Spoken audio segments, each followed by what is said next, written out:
I'm curious around what have you learned over your career about, that because I think that the relationship between the CEO and the CHRO or head of HR is one of the most important relationships that can happen in a company, and where I've seen it strong, amazing things happen, and when it's not that strong, not as much. What have you learned about that critical relationship, and what is necessary to make it work?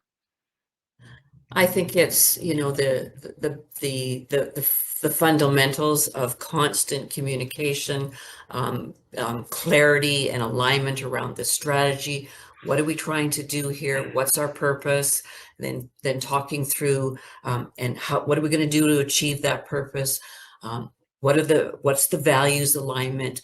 How does it weave into everything else we do? So there were, as you can appreciate, a lot of conversations along the way, and there were times when I needed to say, and I know our CEO would probably tell the same story. I need you to go on this journey with me. I need you to trust me on this one. Cool. Good for you. That's so awesome. So, as you reflect back on the 8 years, as you were really, scaling up leadership accountability at Olin Brown, what would you say are the top three insights that other CHROs can be really thinking about and internalizing in their own roles if they're looking to, start a journey like you have?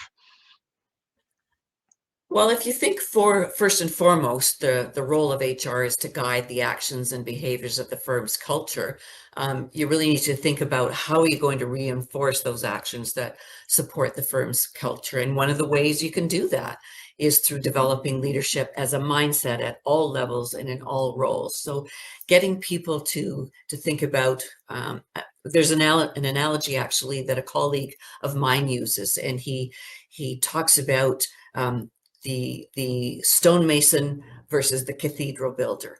Right. And we want everybody to be thinking about their role as building a cathedral, and everybody has a role in the greater good of what we're trying to build as an organization here.